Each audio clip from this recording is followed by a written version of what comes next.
Twilight Fascination. Prologue. Je n'ai jamais beaucoup réfléchi à la manière dont je mourrais, même si ces derniers mois, j'aurais eu toutes les raisons de le faire. Mais je n'aurais pas imaginé que ça se passerait ainsi. Haletante, je fixai les yeux noirs du prédateur à l'autre bout de la longue pièce. Il me rendit mon regard avec affabilité. C'était sûrement une bonne façon d'en terminer. À la place d'un que j'aimais. Noble, pourrait-on dire. Ça devrait compter en ma faveur. Si je n'étais pas parti pour Fox, je ne me serais pas retrouvé dans cette situation. J'en avais conscience. Pourtant, aussi terrifié que je fusse, je n'arrivais pas à regretter ma décision. Quand la vie vous a fait don d'un rêve qui a dépassé toutes vos espérances, il serait déraisonnable de pleurer sur sa fin. Ce fut avec un sourire aimable et tranquille que le chasseur s'approcha pour me tuer. Chapitre 1. Première rencontre. Ma mère me conduisit à l'aéroport, toute fenêtre ouverte. La température à Phoenix frôlait les 21 degrés. Le ciel était d'un bleu éclatant. En guise d'adieu, je portais ma chemise préférée, la blanche sans manches, aux boutonnières rehaussées de dentelle. J'avais mon coupe-vent pour seul bagage à main.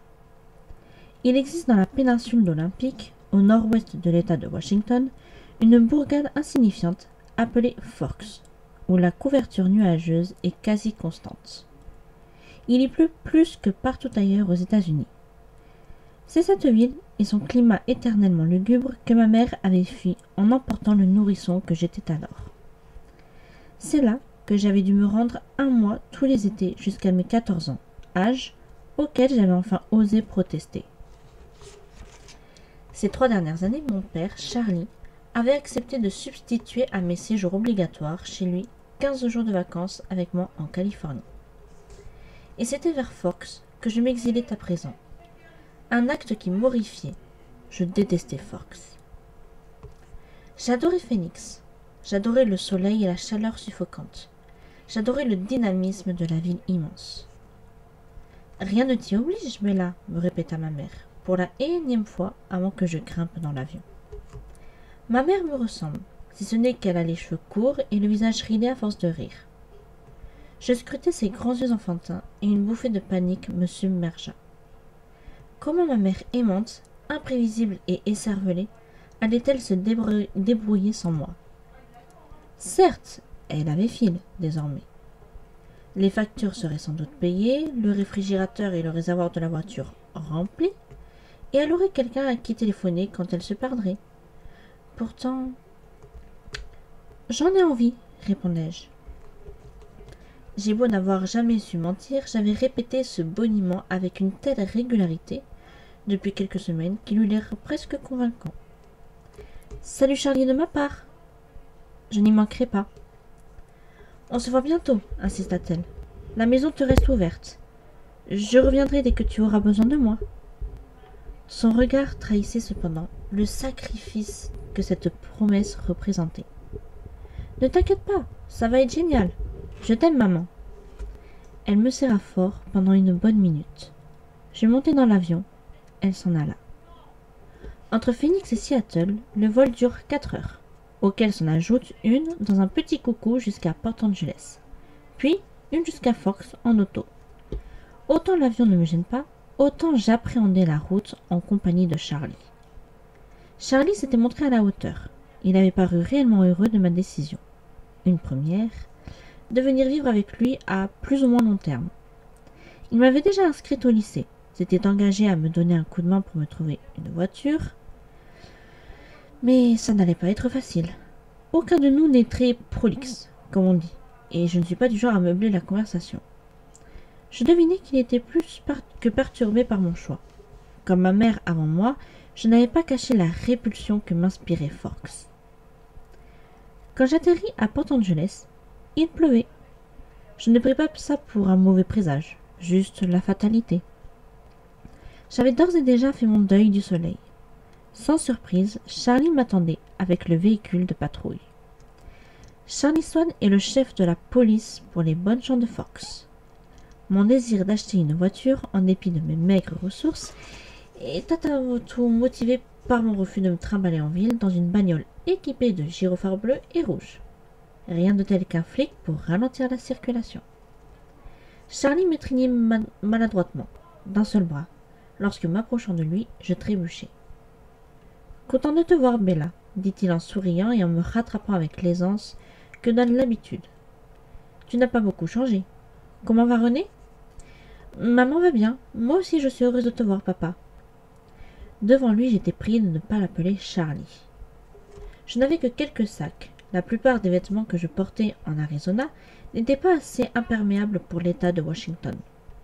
Ma mère et moi, nous étions cotisés pour élargir ma garde-robe d'hiver, mais ça n'avait pas été très loin. Le tout entra aisément dans le coffre. « Je t'ai dégoté une bonne voiture, » m'annonça Charlie, une fois nos ceintures bouclées. Elle tira comme un gant, pas cher du tout. « Quel genre ?» Son besoin de préciser qu'elle m'irait comme un gant, au lieu de s'en tenir à une bonne voiture, m'avait rendue soupçonneuse. En fait, c'est une camionnette à plateau, une Chevrolet. Où l'as-tu trouvée? Tu te rappelles Billy Black de La Pouche? La Pouche est la minuscule réserve indienne située sur la côte. Non. Il s'en servait pour aller pêcher l'été, ce qui expliquait pourquoi je ne m'en souvenais pas. Je suis plutôt douée pour gommer de ma mémoire les détails aussi inutiles que douloureux. Il est cloué sur un fauteuil roulant maintenant, continua Charlie. Il ne peut donc plus conduire. Il m'en a demandé à un prix très raisonnable. De quelle année date-t-elle? Rien qu'à son expression, je compris qu'il y avait beaucoup escompté coupé à cette question. Billy a sacrément bricolé le moteur. Elle n'est pas si vieille que ça, tu sais. Il ne pensait quand même pas que j'allais renoncer si facilement. Je ne suis pas une cruche à ce point-là. Il l'a acheté en 1984, me semble-t-il, enchaîna-t-il. Neuf? Non, je crois que c'est un modèle du début des années 60, avoua-t-il, piteux. Ou de la fin des années 50, mais pas plus. Papa! Je n'y connais rien en mécanique. Je serais incapable de la réparer s'il arrive quoi que ce soit. Et je n'ai pas les moyens de payer un garagiste. T'inquiète pas, Bella, cet engin est comme neuf. On n'en fabrique plus des comme ça aujourd'hui. Cet engin, ça promettait. C'est quoi, pas cher? Après tout, c'était la seule chose sur laquelle je ne pouvais me permettre de montrer difficile. Laisse-moi te l'offrir, chérie. Une sorte de cadeau de bienvenue. Charlie me jeta un coup d'œil plein d'espoir. Une voiture gratuite. Rien que ça. Tu n'es pas obligé, papa. J'avais prévu d'en acheter une. Fais-moi plaisir. Je veux que tu sois heureuse ici. Il se concentrait de nouveau sur la route. Charlie a du mal à exprimer ses émotions. Difficulté dont j'ai hérité. C'est donc en fixant moi aussi le pare-brise que je répondis. C'est vraiment très gentil, papa. Merci. C'est un cadeau formidable. Inutile de lui préciser qu'être heureuse à Forks relevait de l'impossible. Il n'avait pas besoin de souffrir avec moi. À cheval donné, on ne regarde pas la bouche. Pas plus qu'on ne regarde le moteur d'une camionnette qu'on n'a pas payé. De rien, marmonna-t-il gêné. Nous échangeâmes encore quelques commentaires sur le temps humide et la discussion s'en tint là. Ensuite, nous contemplâmes le paysage. Magnifique, il me fallait en convenir. Tout était vert. Les arbres, leurs troncs couverts de lichen, leurs fondaisons dégoulinantes de mousse, le sol encombré de fougères. Même l'air qui filtrait à travers les feuilles avait des reflets verdâtres. Une overdose de verdure. J'étais chez les Martiens. Nous finîmes par arriver chez Charlie. Il vivait toujours dans la maisonnette de 3 pièces achetée avec ma mère au premier et seul jour de leur mariage. Devant ce logis immuable était garée ma nouvelle, pour moi, voiture. D'un rouge délavé, elle était dotée d'ailes énormes et bombées ainsi que d'une cabine rebondie. À ma plus grande surprise, j'en tombais amoureuse. À ma plus grande surprise, j'ignorais si elle roulerait. Mais je m'y voyais déjà. De plus, c'était une de ces bêtes en acier solide qui résistent à tout, de celles qui, en cas de collision, n'ont pas une égratignure, alors que le véhicule qu'elles ont détruit gît en pièces détachées sur le sol. « Elle est géniale, papa, je l'adore, merci !» La journée abominable qui m'attendait le lendemain en serait d'autant moins atroce. Pour aller au lycée, je n'aurais pas à choisir entre une marche de 2 kilomètres sous la pluie ou une virée dans la voiture de patrouille du chef Swan. « Ravi qu'elle te plaise, » bougonna Charlie embarrassé par mon expansivité. Je ne mis pas longtemps à transporter mes affaires à l'étage. J'avais la grande chambre à l'ouest, celle qui donnait sur la façade. Elle m'était familière ayant été mienne depuis ma naissance. Le plancher, les murs bleu clair, le plafond incliné, les rideaux de dentelle jaunie à la fenêtre, tout cela appartenait à mon enfance. Les seuls changements opérés par Charlie, au fur et à mesure que j'avais grandi, avaient consisté à remplacer le berceau par un lit, puis à ajouter un bureau. Sur ce dernier trônait désormais un ordinateur d'occasion, la ligne du modem agrafée le long de la plinthe jusqu'à la prise de téléphone la plus proche. Une exigence de ma mère, histoire de garder plus facilement le contact. Le rocking chair qui avait bercé ma prime jeunesse était toujours dans le même coin. Il n'y avait sur le palier qu'une salle de bain, que je devais partager avec Charlie. Une perspective à laquelle je m'efforçais de ne pas trop penser. Charlie a une grande qualité. Il n'embête pas les gens. Il me laissa donc m'installer tranquillement, un exploit dont ma mère aurait été incapable. Je fus contente de cet instant de solitude pendant lequel je n'avais ni à sourire, ni à afficher un air béat. Je pus contempler à loisir la pluie battante. Découragée, je m'autorisai même quelques larmes. Je n'étais cependant pas d'humeur à pleurer pour de bon. Je gardai ça pour l'heure du coucher, lorsque je devrais songer au matin suivant. Le lycée de Forks n'accueillait que 357 élèves, 58 à présent. Terrifiant. À Phoenix, les classes de première comptaient à elles seules plus de 700 individus. Ici, tous les mômes avaient grandi ensemble au même endroit, comme leurs grands-parents avaient fait leur premier pas à la même époque et au même endroit. Je serais la nouvelle venue de la grande ville, un objet de curiosité, un monstre. Si j'avais eu l'allure d'une fille de Phoenix, j'aurais sans doute pu en tirer avantage. Mais physiquement, je ne m'étais jamais adaptée. Au lieu d'être bronzée, sportive, blonde, joueuse de volley et pourquoi pas pop-punk girl, bref, la panoplie de toutes les filles vivant dans la vallée du soleil, j'avais en dépit de l'éternel été d'Arizona, une peau d'ivoire, sans même l'excuse d'avoir les yeux bleus ou les cheveux roux. J'ai toujours été mince, dans le genre mou cependant, rien d'une athlète. Je n'étais pas assez coordonnée dans mes mouvements pour pratiquer un sport sans m'humilier. Et je ne parle pas des blessures que je m'infligeais, ainsi qu'à ceux qui se tenaient trop près de moi. Mes vêtements rangés dans la vieille commode, en pan surmonté d'un miroir. J'emportais ma trousse de toilette dans la salle de bain, commune, afin de me débarrasser de la crasse du voyage. Tout en démêlant mes cheveux mouillés, je m'examinais dans la glace. Peut-être était-ce la lumière, mais je me trouvais mauvaise mine, le teint terne. Ma peau pouvait être jolie, elle était très pâle, presque translucide. À condition d'avoir quelques couleurs. Je n'avais pas de couleur ici. Devant mon reflet blafard, je fus contrainte d'admettre que je me mentais. Ce n'était pas qu'une question de physique. Je ne m'intégrais pas.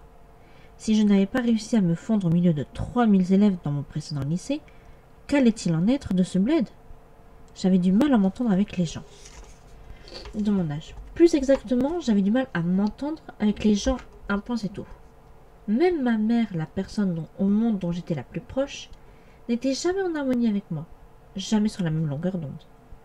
Parfois, je me demandais si mes yeux voyaient comme ceux des autres. Mon cerveau souffrait peut-être d'une défaillance. Mais la cause importait peu, seul comptait l'effet. Dire que demain ne serait qu'un début. Je dormis mal cette nuit-là, bien que j'eusse pleuré. Les claquements permanents des gouttes et du vent sur le toit refusaient de s'estomper, en simple bruit de fond. Je ramenai le vieux couvre-lit délavé sur ma tête et ajoutai plus tard l'oreiller. Rien n'y fit. Je ne m'assoupis pas avant minuit, lorsque la pluie finit par se transformer en un crachin étouffé. Au matin, ma fenêtre m'offrait pour seul spectacle un épais brouillard et une sensation de claustrophobie grimpa sournoisement en moi. On ne voyait jamais le ciel ici. C'était comme d'être en cage. Le petit déjeuner en compagnie de Charlie se déroula en silence. Il me souhaita bonne chance pour le lycée. Je le remerciai, consciente de la vanité de ses bonnes paroles. La chance avait tendance à me fuir. Charlie se sauva le premier vers le commissariat, son épouse, sa famille. Une fois seule, je restai assise sur l'une des 3 chaises dépareillées qui entouraient l'ancienne table carrée en chêne et examiné la minuscule cuisine aux murs palissés de bois sombre, au placard jaune vif et au sol couvert de lino blanc. Rien n'avait changé. C'était ma mère qui avait peint les menuiseries, 18 ans plus tôt, tentative dérisoire d'amener un peu de soleil dans la maison. Sur le manteau de la petite cheminée du salon adjacent, pas plus grand qu'un mouchoir de poche, se trouvait une rangée de photos. Une du mariage de Charlie et René à Las Vegas, puis une de nous trois à la maternité après ma naissance, prise par une infirmière serviable, suivie de la ribambelle de mes portraits d'école, y compris celui de l'année précédente. Ces derniers m'embarrassèrent. Il faudrait que j'en touche un mot à Charlie pour qu'il les mette ailleurs, au moins tant que je vivrai chez lui. Il m'était impossible dans cette maison d'oublier que mon père ne s'était pas remis du départ de ma maman. J'en éprouvais un certain malaise. Je ne tenais pas à arriver trop tôt au lycée, mais je ne supportais pas de rester ici une minute de plus. J'enfilai mon coupe-vent, qui me fit l'effet d'avoir été tissé dans un composant dangereux pour l'homme, et sortis. Il brûlait. Encore pas de quoi me tremper néanmoins pendant les quelques minutes où j'attrapais la clé, toujours cachée sous l'avant-toile de la porte, et verrouillais celle-ci. Mes nouvelles bottes imperméabilisées chantaient d'une façon agaçante. Les craquements habituels du gravier sous mes pas me manquaient. Je n'eus pas l'occasion d'admirer ma camionnette tout mon content. J'avais trop hâte d'échapper à la brume humide qui virevoltait autour de ma tête et s'accrochait à mes cheveux, en dépit de ma capuche. L'habitacle était agréablement sec. Billy ou Charlie avaient apparemment fait un brin de ménage. Même si les sièges capitonnés marron clair sentaient encore un peu le tabac, l'essence et la menthe poivrée, à mon grand soulagement, le moteur réagit au quart de tour, mais bruyamment, rugissant à l'allumage avant de tomber dans un ralenti assourdissant. Bah, un véhicule aussi antique ne pouvait pas être parfait. La radio antidiluvienne fonctionnait, une heureuse surprise. Rien que je n'y eusse jamais mis les pieds, trouver le lycée fut un jeu d'enfant. Comme la plupart des autres édifices officiels locaux, il était situé le long de la 4 voies. À première vue, il n'avait rien d'un établissement scolaire. Seul le panneau annonçant sa fonction m'incita à m'arrêter. On aurait dit une série de maisons identiques construites en briques Bordeaux. Il était noyé au milieu de tant d'arbres et d'arbustes que j'eus d'abord du mal à mesurer l'étendue. Où était passée la solennité de l'institution, me demandai-je avec nostalgie. Où avaient disparu les clôtures grillagées et les détecteurs de métaux? Je me garai devant le premier bâtiment qui arborait au-dessus de sa porte un écriteau marqué « Accueil ». Il n'y avait aucune autre voiture, d'où je conclus que le stationnement était interdit. Mieux valait cependant demander un plan à l'intérieur plutôt que de tourner en rond sous la pluie comme une idiote. Quittant à regret la cabine surchauffée, je remontai un étroit chemin pavé bordé de haies sombres. Je pris une profonde inspiration avant d'entrer. L'intérieur était brillamment éclairé et plus chaleureux que ce que j'avais prévu. Le bureau n'était pas vaste. Une salle d'attente exiguë avec des chaises pliantes capitonnées. Une moquette mouchetée, orange et de mauvaise qualité. Des murs surchargés d'avis et de trophées. Une grosse pendule bruyante. Des plantes poussaient à profusion dans ce grand pot en plastique. À croire qu'il n'y avait pas assez de verdure dehors. La pièce était coupée en deux par un long comptoir qu'encombraient des dépliants aux couleurs vives et des corbeilles métalliques débordant de paperasse. Derrière, 3 bureaux, dont l'un réservé à une matrone à lunettes et cheveux rouges. Elle portait un t-shirt violet qui me donna aussitôt le sentiment d'être sur mon 31. La femme à la crinière flamboyante leva la tête. « Je peux t'aider ?»« Je m'appelle Isabella Swan, l'informai-je. Immédiatement, un éclat alluma son œil. Elle était au courant. J'étais attendu un sujet de ragot à n'en pas douter. La fille enfin rentrée au bercail de l'ex-épouse volage du chef. « Ah oui !» acquiesça-t-elle. Elle fouilla dans une pile dangereusement instable de papiers jusqu'à dénicher ce qu'elle cherchait. « Voici ton emploi du temps et un plan du lycée. » Elle m'apporta plusieurs feuilles et m'indiqua l'emplacement de mes classes, surlignant les chemins les plus rapides. Elle me donna aussi une fiche à faire signer par chaque prof et m'avertit que j'étais priée de la lui rapporter en fin de journée. Avec un sourire, elle émit comme Charlie le vœu que je me pluse à Fox. Je lui répondis par le rictus le plus convaincant à ma disposition. Lorsque je regagnais la Chevrolet, d'autres élèves avaient commencé à arriver. Suivant la file des véhicules, je contournais le lycée. Je constatais avec plaisir que la plupart des voitures étaient plus vieilles que la mienne, rien de tape à l'œil. À Phoenix, j'avais vécu dans un des rares quartiers modestes ponctuant le district de Paradise Valley. Il n'était pas rare de voir une Mercedes ou une Porsche flambant neuve sur le parking. Ici, la plus belle voiture était une Volvo rutilante et elle détonnait. Malgré tout, je coupais le contact dès que j'eus trouvé une place, histoire de ne pas trop attirer l'attention par mes pétarades. Avant de descendre, j'essayais de mémoriser mon plan afin de ne pas pouvoir le sortir à tout bout de champ au vu de tous. J'enfouis ensuite les papiers dans mon sac, mais ce dernier sur mon épaule, et je respirai un grand coup. Je peux le faire, me mentis-je, sans beaucoup de conviction. Personne ne va te mordre. Sur ce, je soufflai et m'extirpai de l'habitacle. Prenant soin de dissimuler mon visage sous ma capuche, j'empruntai le trottoir bondé d'adolescents. Ma veste noire unie se fondait dans la masse, ce qui me soulagea. Une fois que j'eus dépassé la cantine, je dénichai le bâtiment 3 sans difficulté. Un gros chiffre noir était peint sur fond blanc à l'un des angles de l'édifice. Au fur et à mesure que je m'en rapprochais, je sentais mon pouce accélérer de façon désordonnée. Je franchis la porte derrière 2 imperméables unisexes en tâchant de contrôler ma respiration. La salle de classe était modeste. Les élèves qui me précédaient s'arrêtèrent sur le seuil pour suspendre leurs manteaux à une longue rangée de patères. Je les imitais. C'étaient 2 filles, une blonde à peau de porcelaine, l'autre également pâle avec des cheveux châtain clair.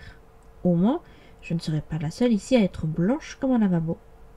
J'allais porter ma fiche de présence au prof, un grand homme au front dégarni, dont le bureau portait une plaque l'identifiant comme Monsieur Mason.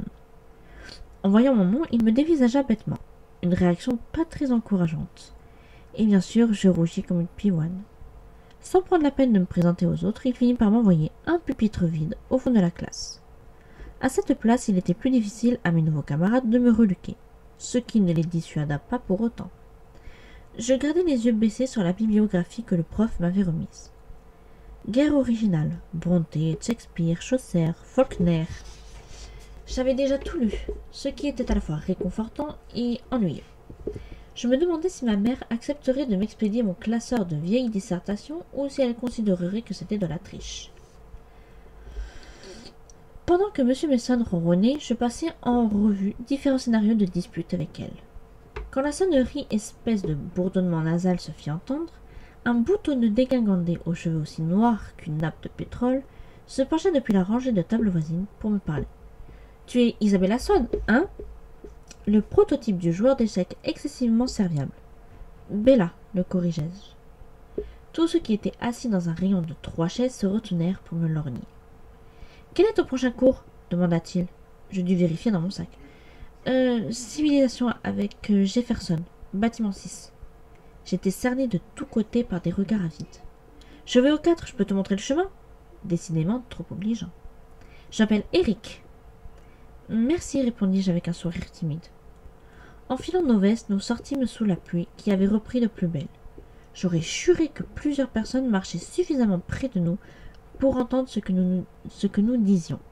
Je devenais paranoïaque, il fallait que je surveille. Alors c'est drôlement différent de Phoenix, hein, s'enquit Eric. En effet. Il ne pleut pas beaucoup là-bas, non? 3 ou 4 fois par an. La vache, ça doit être bizarre. Juste ensoleillé. Tu n'es pas très bronzé. Ma mère est albinos. Il me dévisagea avec une telle stupeur matinée de frayeur que je soupirai. Apparemment, nuages et sens de l'humour étaient incompatibles. Encore quelques mois de ce régime-là, et j'oublierai comment manier le sarcasme. Contournant la cafétéria, nous nous dirigeâmes vers les bâtiments sud, près du gymnase. Eric se donna la peine de m'accompagner jusqu'à la porte, alors que celle-ci était visible à des kilomètres. « Eh bien, bonne chance !» me lança-t-il, au moment où j'attrapais la poignée. « Nous aurons peut-être d'autres cours ensemble, ajouta-t-il plein d'espoir.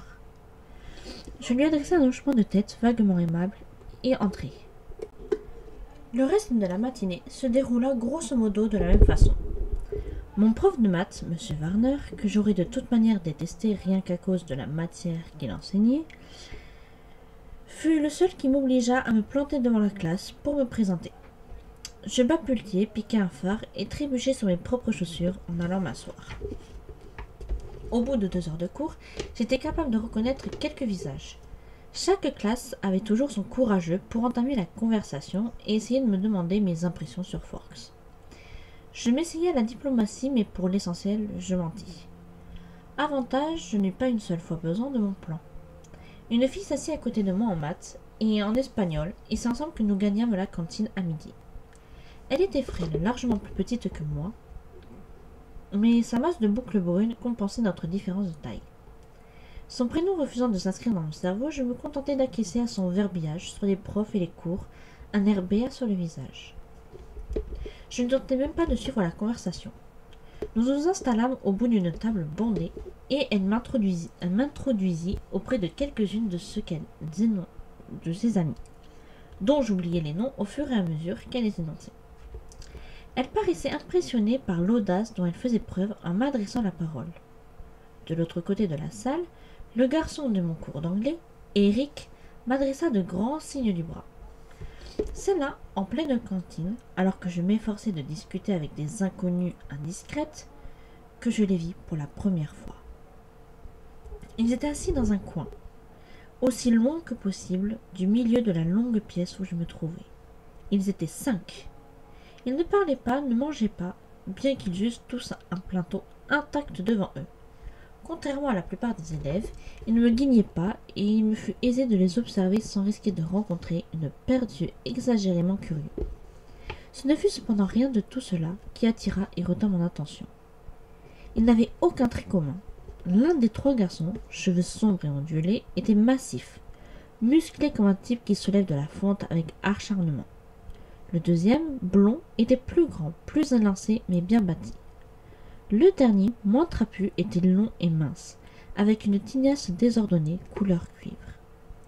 Ils avaient l'air plus gamins que les 2 autres, lesquels évoquaient moins des lycéens que des étudiants de fac, voire des enseignants. Les filles étaient à l'opposé l'une de l'autre. La grande était erratique. Elle avait une silhouette magnifique, comme celles qui font les couvertures du numéro spécial maillot de bain de Sports Illustrated, du genre qui amène chaque femme se retrouvant à côté d'elle à douter de sa propre beauté. Sa chevelure dorée descendait en vagues douces jusqu'au milieu de son dos. La petite, mince à l'extrême, fine, rappelait un lutin. Ses cheveux noirs corbeaux, coupés très courts, pointaient dans tous les sens. Et pourtant, ces 5-là se ressemblaient de façon frappante. Ils étaient d'une pâleur de craie, plus diaphane que n'importe quel ado habitant cette ville privée de soleil, plus clair que moi, l'albinos. Tous avaient les yeux très sombres, en dépit des nuances variées de leurs cheveux. Ils présentaient également de larges cernes sombres violets, pareilles à des hématomes, comme s'ils souffraient d'insomnie ou relevaient à peine d'une fracture du nez. Bien que celui-ci, à l'instar de tous leurs traits, fût droit, parfait, aquilin. Mais ce n'était pas ça non plus qui me fascina en eux. Ce furent leurs visages, si différents et si semblables, d'une splendeur inhumaine et dévastatrice. De ces visages qu'on ne s'attend jamais à rencontrer, sauf éventuellement dans les pages coiffures d'un magazine de mode, ou sous le pinceau d'un maître ancien ayant tenté de représenter un ange. Il était difficile de déterminer lequel était le plus sublime. La blonde sans défaut, ou le garçon aux cheveux cuivrés peut-être. Tous les 5 avaient le regard éteint. Ils ne se regardaient pas, ne regardaient pas leurs condisciples, ne regardaient rien de particulier, pour autant que je pusse en juger. Soudain, la plus petite des filles se leva et s'éloigna de ces grandes enjambées rapides et élégantes qui n'appartiennent qu'aux mannequins. Je la suivis des yeux ébahis par sa démarche gracile de danseuse, jusqu'à ce qu'elle se fût débarrassée de son plateau, canette non ouverte, pomme non entamée, et glissée par la porte de derrière, incroyablement vite. Je revins aux autres. Ils n'avaient pas bronché. « Qui sont ces gens ?» demandai-je à ma voisine, dont le nom m'échappait toujours. Lorsque j'entrai, je faillis tourner les talons et m'enfuir. Édouard Cullen se tenait devant le comptoir. Je le reconnus à sa tignasse cuivrée et désordonnée. Il n'eut pas l'air de remarquer mon arrivée. Je me pressai contre le mur du fond, attendant que la secrétaire fût libre. Il discutait avec animation d'une voix basse et séduisante. Je ne tardai pas à saisir l'objet de leur dispute. Il essayait de déplacer son cours de science nat. N'importe quel autre horaire ferait l'affaire. Je ne parvins pas à croire que c'était uniquement à cause de moi. Il devait y avoir eu autre chose, un événement antérieur à ma présence. Sa fureur relevait forcément d'une exaspération qui ne me concernait pas. Il était impossible que cet inconnu éprouvât un dégoût aussi soudain et intense à mon égard. La porte se rouvrit et un courant d'air polaire envahit la pièce, agitant des papiers et ébouriffant mes cheveux. La nouvelle venue se contenta de glisser vers le bureau pour y déposer une note avant de ressortir. Mais Édouard Cullen se raidit. Il se tourna lentement et me toisa. Sa beauté frôlait l'absurde. De ses yeux perçants et emplis de haine, un instant une bouffée de terreur pure hérissa le duvet de mes bras. Ce regard ne dura qu'une seconde. Il réussit néanmoins à me transir plus que la bise glaciale. L'Apollon s'adressa de nouveau à la secrétaire. « Tant pis, décréta-t-il de sa voix de velours. « C'est impossible, je comprends. Merci quand même. » Là-dessus, il pivota sur ses talons et, m'ignorant royalement, disparut. Je m'approchai du comptoir et tendis ma fiche signée. Je devinai que, pour une fois, je n'avais pas rougi, mais au contraire blêmi. « Comment s'est passée cette première journée, petite ?» me demanda la secrétaire d'un ton maternel. « Très bien, mentis-je. Mal. » Car elle n'eut pas l'air très convaincue. Sur le parking, la camionnette était quasiment le dernier véhicule encore présent.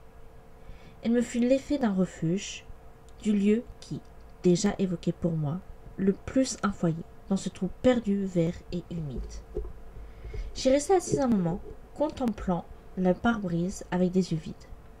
Je ne tardai pas néanmoins à avoir assez froid pour devoir brancher le chauffage et je mis le contact. Le moteur rugit. Je rentrai chez Charlie, luttant tout le chemin contre mes larmes.